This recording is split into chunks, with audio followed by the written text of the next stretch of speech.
السلام علیکم بینندگان گرامی، برنامه اخبار را از تلویزیون تاجیکستان مستقیما منظورتان می‌گردانیم. در استودیو قربانزاده.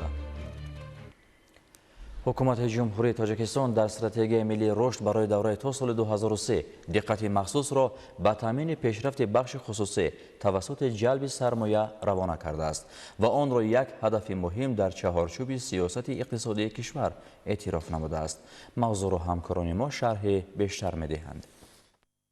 تکمیل قرار و سندهای معیاری حقوقی و دیگر تدبیرهای اندیشیده حکومت کشور بود که در سمت بهگردانی محیط سرمایه‌گذاری دیگرگونی‌ها با وجود آمده، حجم سرمایه‌گذاری‌ها باز هم بهتر گردید. سال 2025 به اقتصاد کشور در حجم 6 میلیارد و 925 میلیون دلار آمریکایی سرمایه خارجی وارد گردیده است که نسبت به سال 2024 1 میلیارد و 798 میلیون دلار آمریکایی یا 35.1% زیاد می باشد. با مقصد وسیع نمودن جغرافیای جلب سرمایه و سوداگردانی واردشوی سرمایه‌گذاران به اقتصاد کشور اصلاحات ضروری به طور منتظم عملی گردیده در دایره سیاست خردمندانه پیشوای ملت پرزیدنت جمهوری تاجیکستان محترم امامه رحمان استراتژی درهای گشوده پیگیرانه عمل می‌گردد. خصوصا در دایره اصلاحات راه‌اندازی گردیده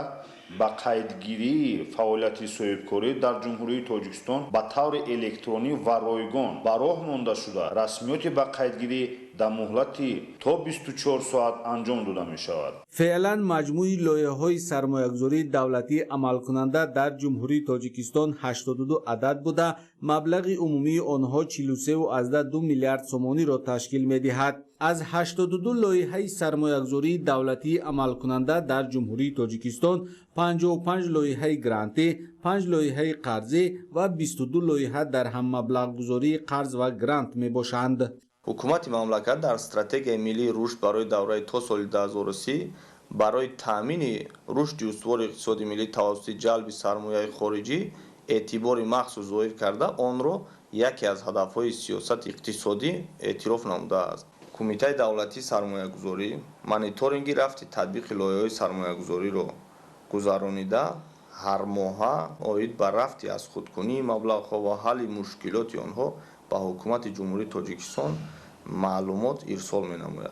در دایره لایحه‌های سرمایه‌گذاری دولتی عمل کننده از خودکنی مبلغ‌ها برای خرید مال، اجرای کار و خدمت‌رسانی از صحنه آغاز تطبیق 28.16 میلیارد سومانی یا 65% و طبق نقشه مالیوی ماه‌های ینور دکمبر سال 2025 6.4 میلیارد سومانی یا 101% را تشکیل می‌دهد. جمهوری تاجیکستان در مرحله رشد استوار قرار داشته دارای اقتدار نظررس سرمایه‌گذاری و ذخیره‌های تا حال پررا استفاده نشده میباشد. موجودیت این امکانیت‌ها برای جلب سرمایه داخلی و خارجی زمینه مساعد فراهم آورده و سرمایه‌گذاران امکان می‌دهند که طبق لایحه‌های افضلیت‌ناک و درآمدناک اشتراک فعال نمایند. با مقصد جلب سرمایه مستقیم خارجی به اقتصادیات مملکت، تشکیل جایهای نوی کار، بلند برداشتن اقتدار استحصالی و صادراتی مملکت و در این زمینه به راه ماندن استحصال محصولات عوض کننده واردات، سال 2025 طبق قرارهای دخلدار حکومت جمهوری تاجیکستان 9 سازشنامه سرمایه‌گذاری به مبلغ عمومی 681.2 میلیون دلار آمریکایی با تشکیل بیش از 3778 جای کاری نو به امضا رسانیده شده است. آن تطبیق لایحه‌های افضلیت‌ناک سرمایه‌گذاری را در ساحه‌های گوناگون اقتصادیات در بر می‌گیرد.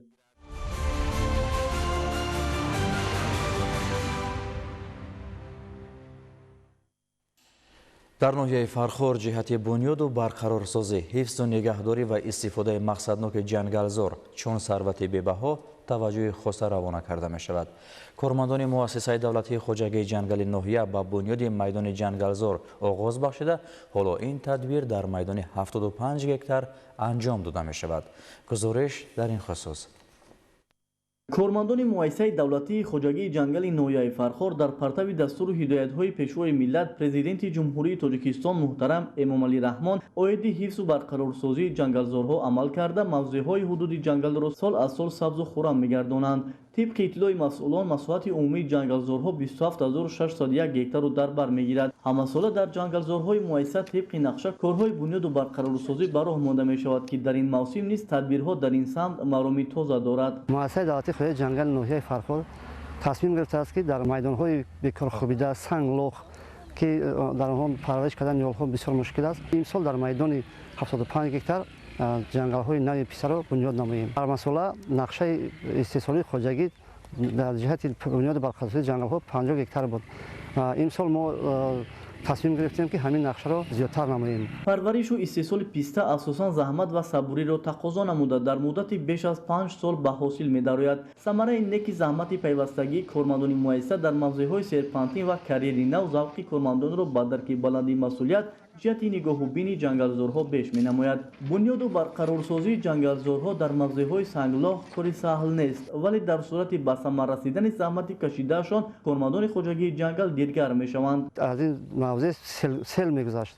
ما در مساحت زیاده از 100 متر با واسطه اکسکاواتور سیل‌ها را کنده مجرای سیل را دیگر نمودیم و دهه‌های پایان‌تری که از این سیل ضرر می‌دیدند اکنون بیخف زندگی کردن میتوانند. با اطلاع مسئولان خوجگی جنگل در نتیجه فعالیت ثمره بخش کارمندان و نظارت و نگاهبینی نهالان شنانیده شده سال 2025 با گرفتن حاصل خوبی پیسته نائل شدند که این به غنی‌گردانیدن بودجه مؤسسه مساعدت نمود.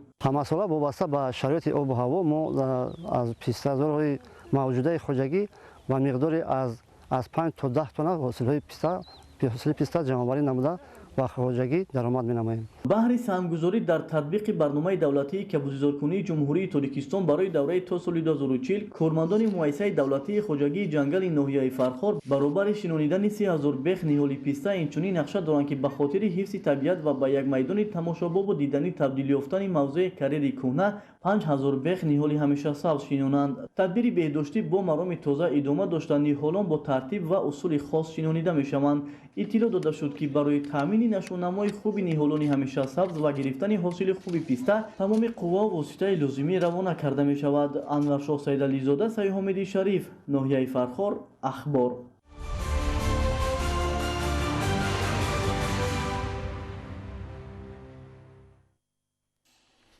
کشاورزان و خوجگیداران شهر استرابشان جهت عملی شوی یکی از هدفهای استراتژی مملکت تامین امنیت غذایی سهم مناسب گذاشته ایستادند.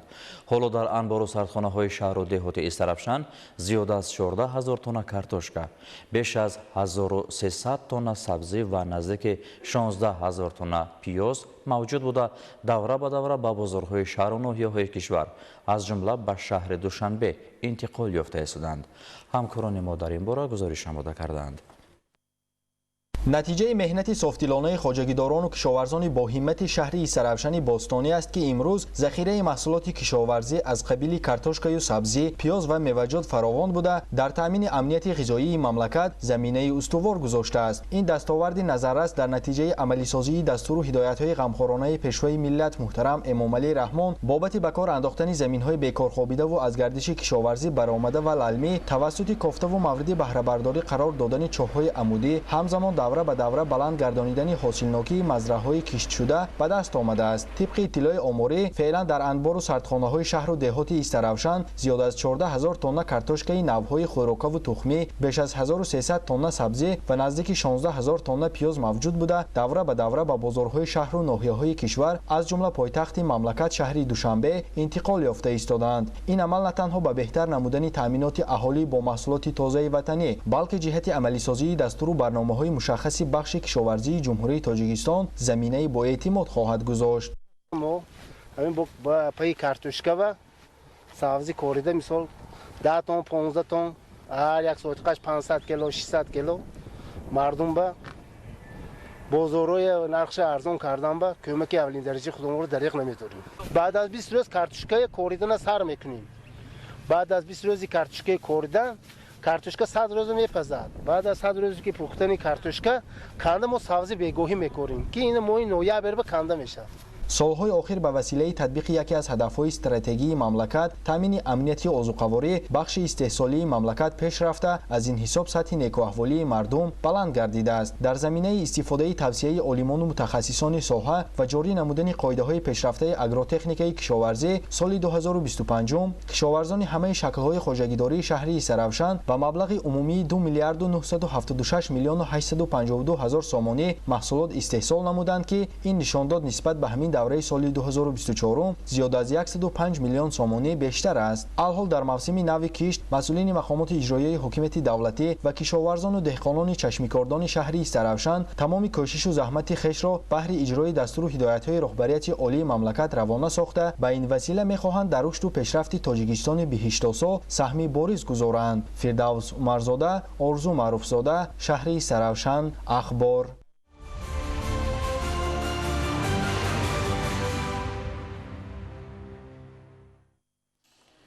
дар заминаи амалишавии амри президенти ҷумҳурии Тоҷикистон ҷиҳати ташкил ва баргузор намудани озмуни ҷумҳуриявии фуруғи субҳи донои китоб аст.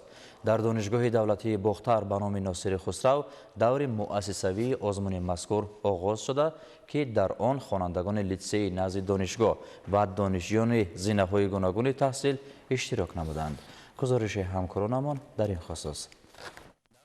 дар оғози даври муассисавии озмуни ҷумҳуриявии фуруғи субҳи донои китоб аст, ки дар донишгоҳи давлатии Бохтар ба номи Носири Хусрав доир шуд, 118 нафар аз хонандагони литсеи назди донишгоҳ ва 530 нафар донишҷӯёни зинаҳои гуногуни таҳсилот ва устодону омӯзгорон фаъолона ширкат намуданд. Райҳона Раҳимзода, донишҷӯи курси дуюми донишгоҳи давлатии Бохтар ба номи Носири Хусрав, соли аввал аст, ки дар озмуни мазкур ширкат менамояд ва ҳадаф дорад дар ин озмун ҷои намоёнро сазовор гардад. миннатдории худро ба пешвои муаззами миллат ҷаноби олии муҳтарам Эмомалӣ Раҳмон мерасонам, ки барои мо ҷавонон чунин озмунҳоро ба роҳ мондаанд. аз рӯи номинатсияи адабиёти кӯдакон наврасон ва осори шифоҳӣ иштирок мекунам. тибқи иттилои масъулин, соли сипаришуда 2 нафар аз омӯзгорон ва 3 нафар аз донишҷӯёни донишгоҳ дар озмуни ҷумҳуриявии фуруғи субҳи донои китоб аст фаъолона иштирок намуда, 2 нафар ҷои дуюму сеюм ва 2 нафари дигар соҳиби ҷои ифтихорӣ гардиданд. озмуни фуруғи субҳи донои китоб аст маҳбубият ва мавқеи бештаре пайдо намудааст, зеро мо ҳамасола мушоҳида менамоем, ки ин озмунҳо аллакай ба як мактаби бузурги таълимию маърифатие табдил ёфтаанд, ки дар домони худ истеъдодҳои зиёдеро кашф намуда барои раҳнамоӣ кардан ва ташаккули маънавию касбияти онҳо дар оянда мусоидат менамоянд. ҳамзамон давоми 7 соли баргузории озмуни мазкур 5 нафар аз омӯзгорон ва 13 нафар донишҷӯ сазовори ҷои намоён ва ҷойҳои дуюму сеюм гардиданд, ки ин боиси ифтихори аҳли донишгоҳ ва ҳавасмандии довталабон гардидааст. ғолиби даври ҷумҳуриявии озмуни фуруғи субҳи донои китоб аст дар соли 2020 ва ман мехоҳам имсол дар номинатсияи адабиёти муосир иштирок варзида дониши худро сайқал диҳам. китоб вожаест, ки аз 5 ҳарфу 5 овоз таркиб ёфтааст, вале ҳазорон маъниҳоро дар худ ғунҷонидааст. ҳоло ҷиҳати ташкил ва дар сатҳи зарурӣ баргузор намудани озмуни зикршуда дар донишгоҳи давлатии Бохтар ба номи Носири Хусрав гӯшаҳои фуруғ таъсис дода шуда, довталабон ҳамарӯза аз он ба таври васеъ истифода намуда барои иштирок дар озмуни ҷумҳуриявии фуруғи субҳи донои китоб аст омодагӣ мегиранд. Шоҳзода Самандар, Мусои Нурмуҳаммад, шаҳри Бохтар, Ахбор.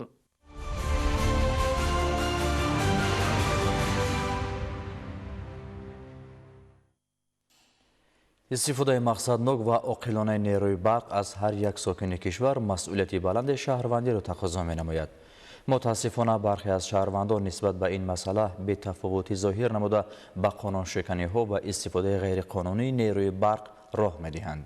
чунин ҳолатҳо аз ҷониби кормандони раёсати агентии назорати давлатии энергетикии назди президенти ҷумҳурии Тоҷикистон дар минтақаи суғд сари вақт ошкор ва пешгирӣ карда мешаванд. тафсилот дар гузориши навбатӣ. самаранок истифода бурдани нерӯи барқ ва пардохти саривақтии маблағи барқи истифодашуда нишонаи фарҳанги баланд ва масъулияти шаҳрвандии ҳар як сокини мамлакат буда ба таъмини фаъолияти мунтазаму боэътимоди шабакаҳои интиқоли барқ ва низоми энергетикӣ мусоидат менамояд. Аз ин лиҳоз истифодаи мақсадноки нерӯи барқ ки имрӯз яке аз масъалаҳои муҳими стратегии давлат ба ҳисоб меравад, аз ҳар кадоми мо шаҳрвандон муносибати ҷиддӣ ва ғамхоранаро талаб мекунад. Дар робита ба ин аз ҷониби мутахассисони раёсати агентии назорати давлатии энергетикӣ назди президенти ҷумҳурии Тоҷикистон дар минтақаи Суғд оид ба ташкил ва гузаронидани корҳои профилактикӣ, фаҳмондадиҳӣ ва назоратӣ бобати истифодаи оқилонаву самараноки қувваи барқ, пардохти маблағи саривақтии истифодаи он, ҳамчунин пешгирӣ намудани ҳолатҳои истифодаи ғайриқонунии нерӯи барқ фаъолияти назаррас ба роҳ монда шудааст. аз ҷумла зимни чорабиниҳои назоратӣ дар пойгоҳҳои обкашии шаҳрҳои Конибодон ва Исфара, далелҳои ба таври ғайриқонунӣ насб намудани ноқилҳои барқию истифодаи пинҳонии нерӯи барқ дар пойгоҳу манзилҳои истиқоматии баъзе аз шаҳрвандон муайяну ошкор карда шуданд. Масалан, шаҳрвандон Неъматов Хуршед, Самиев Солиҷон ва Аҳмадзода Азим насосҳои обкашии худашонро бе гирифтани иҷозат ва бе бастани шартнома ба хатҳои ҳавоии трансформатори эҳтиёҷоти хусусӣ худсарона пайваст намуданд. Дар мавриди дигар бошад, кормандони пойгоҳи обкашии Маҳрам дар ҷои кор аз дастгоҳҳои худсохти барқӣ истифода мебаранд, ки ин ҳам хилофи қоидаҳои истифодаи нерӯи барқ ва ҳам бехатарӣ аз сӯхтор мебошад. дар пойгоҳи обкашии офтобрӯяги идораи давлатии беҳдошти замин ва обёрии шаҳри Исфара аз тарафи шаҳрванд Маҳмудҷонов Абдуқодир дастгоҳҳои барқии манзили истиқоматӣ бе иҷозати ташкилоти барқтаъминкунанда ва идораи давлатии беҳдошти замин ва обёрии шаҳри Исфара ба шабакаи барқ пайваст карда шуда қувваи барқ ғайриқонунӣ истифода гардида истодааст. ҳолати номбурда дар пойгоҳи обкашии Маҳрами идораи давлатии беҳдошти замин ва обёрии шаҳри Конибодон низ ошкор карда шуд. шаҳрвандон Нигматов Хуршед ва Самиев Солиҷон дастгоҳҳои барқи хоҷагии деҳқонии худро бе иҷозат ба шабакаи барқ пайваст намуда қувваи барқро ғайриқонунӣ истифода намуда истодаанд. нисбати номбурдагон санадҳои дахлдор тартиб дода шуда дар асоси талаботи моддаи 382 кодекси ҳуқуқвайронкунии маъмурии ҷумҳурии Тоҷикистон протоколҳои ҳуқуқвайронкунии маъмурӣ тартиб дода шуданд. Саривақт напардохтани ҳаққи истифодаи қувваи барқ ва махсусан бо роҳи ғайриқонунӣ истифода бурдани нерӯи барқ аз ҷониби баъзе шаҳрвандон масъалаи ташвишовар буда, онҳо бо чунин амали худ ба буҷаи давлат зарари ҷиддӣ мерасонанд. Оид ба ҳама амалҳои ғайриқонунии истифодаи қувваи барқ дар ҳудуди пойгоҳҳои обкашӣ дар шаҳрҳои Исфара ва Конибодон санадҳои дахлдор тартиб дода шуданд. Собир Аюбӣ, Саҳбони Қурбон, вилояти Суғд, Ахбор.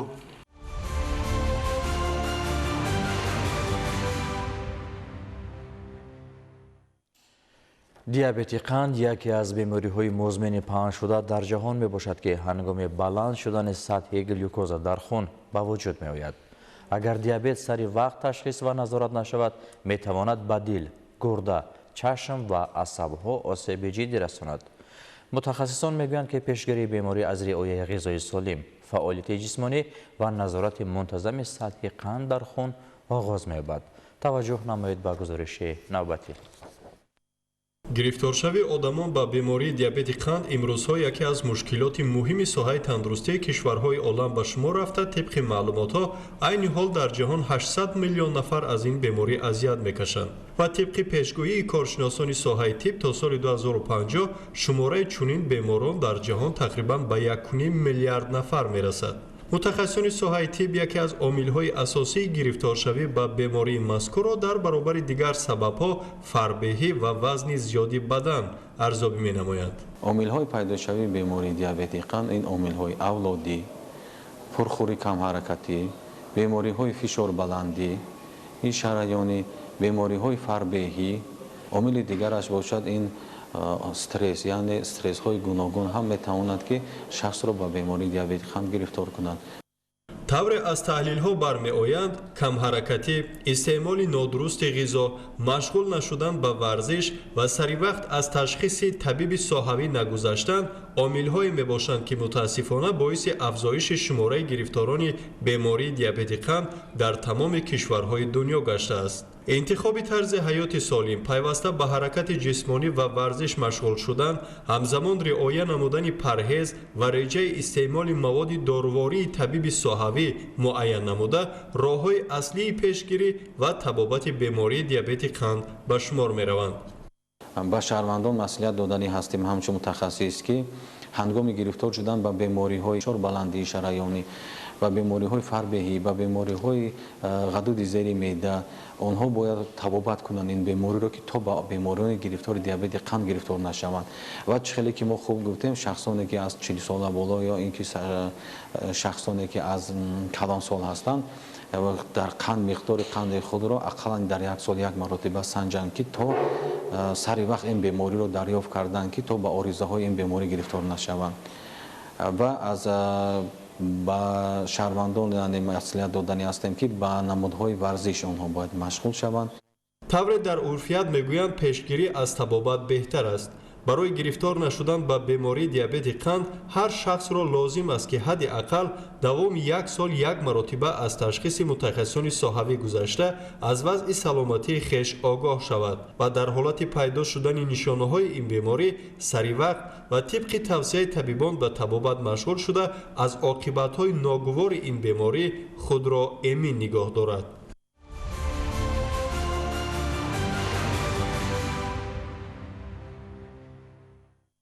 در همین جا برنامه اخبار به انجام میرسد. سلامت و خانه آباد بمانید.